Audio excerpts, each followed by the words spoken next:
Hello and welcome to CX Today. My name is Charlie, and today I'm delighted to be joined by Martin Taylor, Deputy CEO at Content Guru, and Zeus Kerravala, Principal Analyst at ZK Research. Thanks both very much for joining me, and let's get right on into this discussion. We're going to be talking today about everything generative AI in the contact center, and we've already seen lots of new, really fascinating use cases of generative AI released by contact center vendors, including Content Guru. So maybe let's start with you on this one, Martin. Could you maybe talk through some of the most exciting use cases that you've seen in the contact center and kind of maybe tell us why you find them so fascinating? Yeah, sure. So we're kind of 1 year into the generative AI journey, really, aren't we? But several years into the wider AI journey. So we've been working with, I suppose, previous generation AI tech, NLP, image recognition for a good few years now. So I think the new stuff has very much layered on top. So I see contact center as the kind of landing zone for generative AI in business. So it's got the most usable ways to actually deploy AI. And while a lot of the talk is about the development of AI, I think contact center can get straight on with that deployment question. So really, it's about driving efficiency. So we're seeing immediately people wanting to do auto-transcription, auto-translation also works now, and summarization. So you might think, well, hang on, those are all agent driven, but actually, those are delivering potentially 35% efficiency gains. And in an industry like contact center that's always struggled with headcount reduction, churn, and retention, this is a big gain, really. It's almost like they've got a whole extra workforce from nowhere. Excellent. And yeah, that's. I think there's a few really interesting points there. You mentioned kind of summarization, auto translation. Lots of these great use cases. I don't know, Zeus, if you also want to kind of share your thoughts on some of Yeah, those I think exciting. what's interesting is to think about the the collaboration between AI and the human, right? There's a lot of when you think of a contact center agent, your day is filled with a lot of mundane, boring tasks, answering questions, reset my password, what's my bank balance, things like that, and that's why churn is so high. No one wants to work in an environment where you're just answering these kind of boring questions all day long. It's pretty low value work. I think. Agents are also put in a position where they wind up being the integration point for a lot of the data that a company has. And so, even with more, once you get to more complex inquiries, then the agent is the one that has to go look up in this system and this system, connect the dots between them. But an AI can do that and help the agent become a lot smarter and more effective. I always said it can make agents super agents. So I think that's an interesting thing to think about. I do like Martin's focus on using that to cut costs and cut churn as well.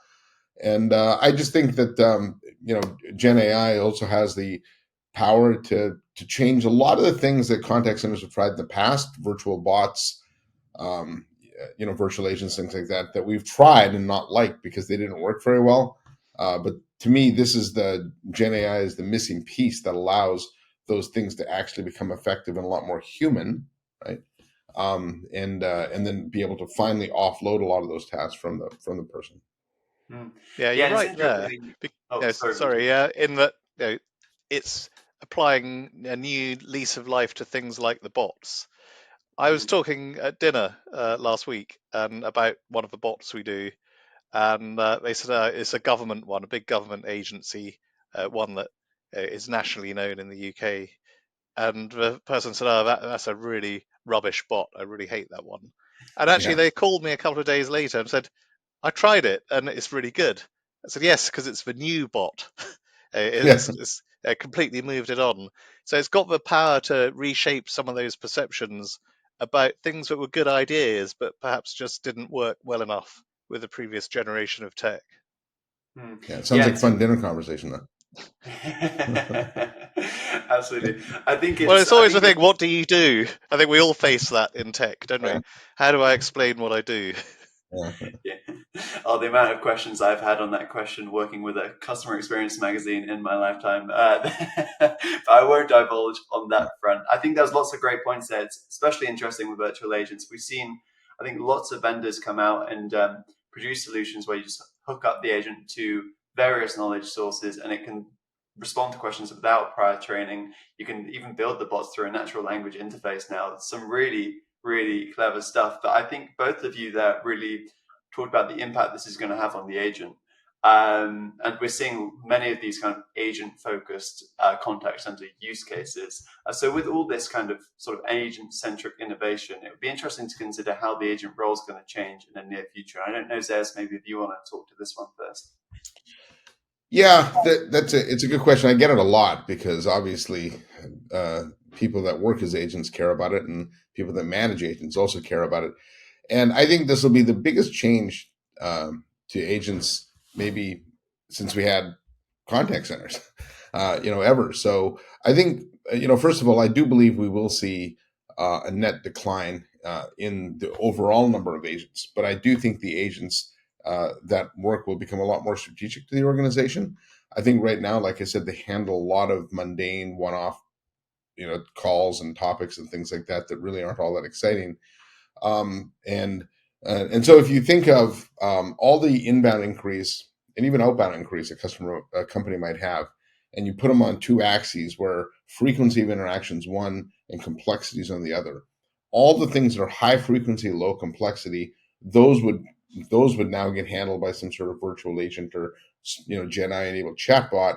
And then the other ones that are more complex, less frequent, higher value, those will always be handled by people, but those people will now be augmented with AI, right? And so I see the agent changing from simply somebody that responds to simple inquiries to handling more complicated tasks. Even I've talked to some companies that want to turn them into revenue generating people, being able to upsell products, be able to market new things better, be able to target customers with new initiatives, right? So I think that should actually slow down the churn as well, because I think we all want to feel like we're valuable to our company when we work. And if we're put in a position to be successful and add value, you're more likely to stay. And I think that's a pretty exciting thing for agents.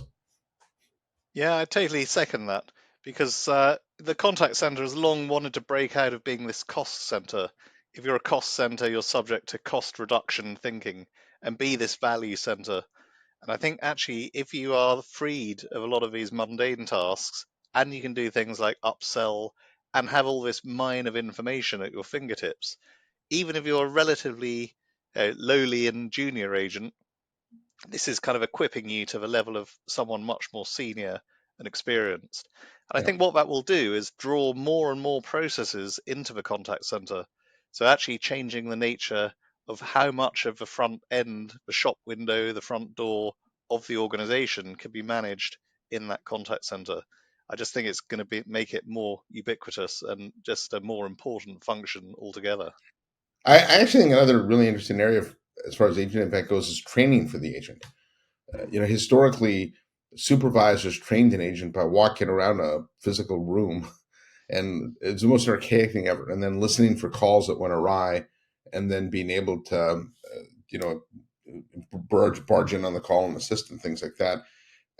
And they had to do that because people couldn't listen to every call, so you tried to listen to as many as you can. But an AI can, and so I think from a coaching, mentoring, support standpoint, AI is able to understand what agents are struggling, which ones are successful, even be able to put together a lot of best practices based on agent activity. And so I think from a supervisor perspective, your job becomes much easier and much more scalable because you're able to coach with data and insights, not just by gut feel, which is what we had to do before. Yeah, all percentages, Yeah, 5%, 10%, is needle in a haystack stuff. I've just come yeah, this morning from spending a couple of hours with one of our customers, a healthcare provider in London. And there again, they have auditors who have to audit all of their agents who are different types of health advisor and clinician. And finding, even just the mechanics of finding the right quantity of different types of call for different types of agent, that's been really time consuming in the past. Again, that all being automated now. So these are the ones to look at. And then, of course, if you're automating some of that analysis and scoring, so much for better. These are the ones you've got to look at. So you're a highly skilled, highly paid auditor. You don't want to be spending time kind of shopping around, getting all the ingredients together. You want to be just getting straight in there and doing that high value work. So it's really automating a lot of those back end functions, as well as for stuff that we think of, the exciting things during the call, putting the right information in front of the agent, cutting down that 10 to 15% of time looking things up. So really all across the spectrum, before, during, and after the interaction, there are roles to play here. Yeah, and I think it's interesting to consider the impact this is already having on the agents too. I think I saw some research from Metrigy a couple of weeks ago suggesting that contact centers are the highest percentage of contact centers are fully staffed since their research kind of began 7 years ago, which kind of suggests that there are already sort of agent assists applications beyond generative AI, which are now starting to make an impact. I'm sure Content Guru's solution is already had those tools where you can kind of proactively serve up knowledge to agents. And the fact that generative AI is almost going to supercharge those is very exciting. But before we kind of continue along with all the kind of amazing possibilities that this technology is going to bring, I think there's always going to be the question, or certainly for the next year or two, around data privacy and hallucinations when it comes to LLMs, wow, and generative AI. So it'd be interesting maybe to hear from you first, Martin, on kind of how as a vendor you're looking to kind of combat those concerns. Yeah, so hallucination is real, to almost a sort of self-contradicting statement there. So it's running in the region of up to 20%. It's quite a lot. So obviously there's brand damage to be had if you give wrong information, and sometimes there could be real danger of giving wrong information. So I think that's where the agent is going to continue having this role. So if hallucination is producing mainly the right results, but not always those correct results, if your agent actually kind of knows what's going on, they could be actually checking things for themselves. And actually, one of the tools we're using, it produces up to 5 clickable references, which go to the organization's own source material. So if you're not quite sure about what you're being presented with, you can just click down, see the original information, which is known and trusted. And that part of the trick is limiting the sources of data from which you're drawing. And then you can go, okay, that is definitely correct. So next time I see that answer, I'll be confident in it. So the agent's going to have that role in doing that cross-checking. Also, there will be better and less hallucinatory technologies coming through. So I think that's part of what we as vendors are here for, as this kind of interface. Nobody's got all the answers, and it's definitely not the case for any of the AI technologies we see today, brilliant as they are, is the last word. This is a continuum, and we're only partway along this journey. So there are going to be new and better technologies coming through, and part of what we're doing is vetting those, making sure that they're suitable and safe to deploy, and then incorporating them into solutions that you can actually use and consume with confidence. Yeah, I think, Charlie, it's important to understand, though. I think hallucinations became kind of the topic du jour because of ChatGPT. And I think it's important to understand there is a big difference between generative AI and ChatGPT. ChatGPT is the application of generative AI across all public information available on the internet. And so you are going to get a lot of misleading information or hallucinations because there's a lot of bad data on the internet. I think when you think of how generative AI will be used by a company like Content Guru, it's the use of generative AI on a curated private data set. And the analogy I've used before, it's a lot like search. If you think of Google search, that searches the internet. And so you can ask it what the weather is, whether Manchester United won this weekend or whatever you want. If you apply that same search algorithm to something like Content Guru, you're not going to ask it who won the game of your favorite sports team. You will ask it about the curated private data held within that application, right? Similarly, search with financial services people use search on Bloomberg or Dow Jones, right? And so we'll be applying generative AI to our private curated data sets, and that will cut down the number of hallucinations because it is a closed data set. Now, with that being said, mistakes will happen, right? They do. AIs are self-learning systems. And I think to Martin's point, that human in the loop that can check the data is very important, right? And it's another thumbs up for the agent being able to correct these things. And I want to caution companies too that just because something's wrong doesn't mean the AI engine isn't working. It's part of the learning set. And to me, the threshold for entry isn't perfection, it's just better than people. And then over time, good answers and bad answers get fed back in to further refine the models. So it is part of this iterative set, right? But the key is it does get better over time. So even your bad responses are okay because they are part of that learning data set. It's just important to have that human in the loop that can check these things to make sure that these aren't the answers you're giving customers and that the system knows that this was something that was incorrect. Yeah, absolutely. And it's great to hear actually the example of how kind of Content Guru is building that human in the loop to there. And I think lots of really great points. But to kind of close off this video now, I want to give a bit of a future outlook on generative AI in the contact center for all our viewers, and kind of discuss the role that vendors will play in delivering the most value from generative AI in the future. Martin, I'll maybe give you a moment to think of your answer from Content Guru's perspective, and maybe Zeus, I'll come to you first. Sure, you can put me on the spot first, right? Uh, I do think it's going to be the biggest, technology advancement in contact centers in a long time. I think one of the interesting things to think about is how it changes, how it's able to harness the data across the customer journey. If you think of the customer journey today, lots of vendors use it. Companies like Content Guru, but also sales and marketing organizations. And the customer journey starts at the very first mouse click and ends when they retire the product. And there's a whole bunch of companies that participate along the way, and those data sets are in a lot of ways closed today, right? They're used within their silos, and within AI, machine within the data sciences, is an expression that says good data leads to good insights. Well, silos of data leads to fragmented insights, and that's kind of what we have today. A lot of systems with a lot of fragmented insights. I think what's exciting to think about is when if I can bring all this data together and I can use generative AI to connect the dots between them. Now I'm much smarter and much more predictive about what my customer wants, and perhaps be able to think of things the customer wants that they don't even know what they want, right? And I think for brands, they're able to go from personalization at a demographic level, like you're a male that lives in the UK and the south side of London or whatever, to an actual individual's preference, right? And we've never been able to do that before because nobody was smart enough to connect all those dots manually, but machines can. Yeah, that's a great point.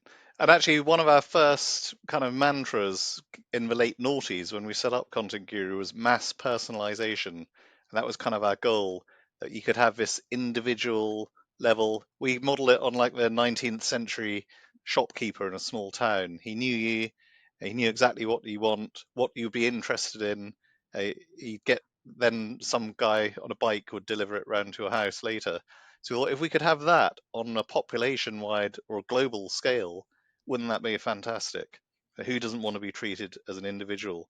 Now what we have with this AI capability is the real ability to deliver that hyper-personalization and actually to do it relatively easily as well. Because one of the great things with these generative AIs is they're relatively accessible. Most people have played, for example, with ChatGPT, and to Zeus's point, ChatGPT is not the same thing and just a complete synonym for generative AI, but yeah, it's accessible.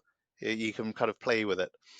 Where we are as vendors is about being able to then not just go from playing with it to actually how can I deploy this as a business? So how can I have processes around it? How can it be safe? How can I make sure the data sovereignty is looked after, the cyber security side of it is taken care of, the privacy angles, and how will I then deploy that across all the different touch points really that my consumers want to conduct my organization. So they want to come in by phone, they want to write an email, they want to send a chat, they want to come in on social, they've got IoT devices. There's no wrong front door. And where we are as omni-channel contact center as a service, CCaaS vendors, is enabling all of that easy communication, all the channels, overlaying all the different systems of record that an organization has got, and then making it really easy to plug in the best of these new AI technologies and safely deploy them for the benefit of the organization, and actually making things easier for the people who work there too. So for us, the agent is the internal customer. So we're about engagement made easy, and it should be just as easy for them as well. This isn't going to be some intimidating environment. It's going to be more straightforward. Won't need a 12-week training course. Maybe in a couple of weeks you can be productive and an expert in 4. So even if there is churn, it is slightly less troublesome to backfill and replace those roles. And people won't want to leave anyway because they're going to be having a much better time freed from all this typing up, looking up, tabbing around, and dealing with helping people, which is why I think a lot of individuals want to work in contact center in the first place. So it's really enabling them to do their best. I'm a real kind of glass half full person for the future of the agent. In the 2000s, I was already in the industry. People were saying it's all going to be online now. They won't need to be a contact center. Suddenly, there were more contact centers. Then it got into the smartphone era, the 2010s. We won't need contact centers. It's all going to be mobile apps. Suddenly, you need more contact centers to support all of this. And now I think generative AI, this could be the real flowering of the industry into its probably kind of final form, the whole front end of public and private sector organizations and how they deal with the public in this hyper personalized way, but it's also super efficient.